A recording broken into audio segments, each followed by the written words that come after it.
Hello बच्चा party, कैसे हो आप सभी। मैं आपका जीके जीएस वाला विशाल भैया। बाबू, आप लोगों ने एक चीज नोटिस किया होगा कि फील भी किया होगा कि जब हम लोग नहाने जाते हैं तो हम लोग को पेशाब लग जाती है। तो चलो समझते हैं कि ऐसा क्यों होता है। आपने कभी इसके बारे में सोचा कि नहाते समय ऐसा क्यों हो जाता है। कभी कभी ऐसा होता है कि नहीं होता, लेकिन अधिकतर समय तक हो ही जाता है। तो क्यों होता है, आइए समझते हैं। देखो, कभी कभी क्या होता है, तो क्वेश्चन क्या था, नहाते समय ऐसे समझ जाओ, नहाते समय पेशाब क्यों लग जाती है, यानी कि यूरिन का फील हमें क्यों होता है। देखो, एक तो होता है नसों का दबाव। क्या हो जाता है बच्चा, तो नसों का दबाव। जब हम लोग नहाने जाते हैं तो इधर उधर पैर मोड़ मार के ऐसे वैसे बैठ जाते हैं, तो हमें ब्लैडर में क्या होता है, हमारी पूरी नसों पे अचानक से दबाव होने लगता है, जिस वजह से हमें यूरिन यानी कि पेशाब की फील होने लगती है। ठीक है, नहाते समय हमें पैरों के निचले, देखो हम लोग ऐसे करके बैठते हैं ना, देखो ये घुटना, एक अगला वाला घुटना जमीन पे होता है और पीछे से एड़ी उठा करके ऐसे करके मगर से नहाते हैं। ठीक है, तो उसमें क्या होता है, नहाते समय पैरों के निचले हिस्से में दबाव पड़ता है। जब निचले हिस्से में दबाव पड़ेगा तो जाहिर सी बात है हमारे शरीर में कुछ ना कुछ फीलिंग्स होगी, मतलब कि वो कुछ ना कुछ तो अलग प्रकार का हो ही जाएगा। जब कुछ अलग प्रकार का होगा, जैसे हमारे शरीर में अगर कुछ भी अचानक से होने लगा, तो या तो हमें बुखार लग जाएगा। ठीक है, अब नहाते समय बुखार तो लगेगा नहीं, तो क्या हो जाता है, तो पेशाब निकल जाती है। ठीक है ना, तो फिर उसमें देखो, अब फिर उसके बाद दूसरी स्थिति क्या हो जाती है, ब्लैडर की। ब्लैडर नहीं जानते होगे ना, देखो जिसमें हमारा यूरिन यानी कि पेशाब जिसमें इकट्ठा होता है जाकर के, उसी को कहते हैं ब्लैडर।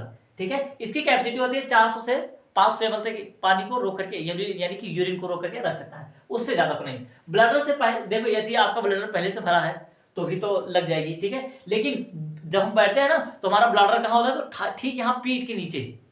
ठीक है, ठीक कहाँ होता है, तो पेट के एकदम नीचे। जब हम लोग बैठते हैं तो उसी ब्लडर पे तेजी से दबाव पड़ता है, तो उसमें जो थोड़ा मोड़ा पानी होता है, जब उस पर दबाव पड़ेगा तो बाहर निकलेगा ही। ठीक है, तब हमें क्या होती है, यूरिन की फील होने लगती है। फिर उसके बाद अगला क्या हो सकता है, तो रिलैक्सिंग। ठीक है, ढेर सारे कारण होते हैं, तो हम 4-5 कारण लेकर के आपके लिए आए। ठीक है, तो होता है रिलैक्सिंग। नहाना एक रिलैक्सिंग अनुभव है। देखो, नहाने के बाद हम लोग रिलैक्स फील करते हैं कि नहीं, बिल्कुल करते हैं। तो देखो, जिससे मांसपेशियां हमारी ढीली पड़ जाती है, ऐसा नहीं होता है, नहाने के बाद हमारी मांसपेशियां कैसे होती हैं, ढीली पड़ जाती हैं। तो एक कारण ये हो सकता है रिलैक्सिंग वाला। फिर या तो फिर ठंड का असर, कभी कभी हम लोग गर्म पानी से भी नहाते हैं फिर भी आ जाता है। देखो, हमारे शरीर में अगर अचानक से कुछ होगा, देखो अभी तो हमारी शरीर जिस वातावरण में है उसी को सहली हुई है, लेकिन अगर आप अचानक से पानी को डालेंगे तो फिर क्या होगा, दिमाग को पता है नहीं, तो दिमाग कुछ ना कुछ तो जरूर करेगा। ठीक है, तो क्या करता है, यूरिन ही निकाल देता है। देखो, अगर अचानक से हमारे शरीर में कुछ ना कुछ होगा, तो दिमाग हमारा जब उसको पता नहीं पा पाएगा, अगर दिमाग पता नहीं लगा पाएगा उसका, तो क्या करेगा, कुछ ना कुछ फिर तो उसको कराना ही पड़ेगा। ठीक है, तो क्या करता है, यूरिन को ही निकाल देता है बाहर। ठंड के असर से देखो, ठंड का पानी या फिर अचानक से हमारे दिमाग में क्या होती है, हड़बड़ी, तो हमारी जो वाहिकाएं होती हैं वो संचित हो जाती हैं।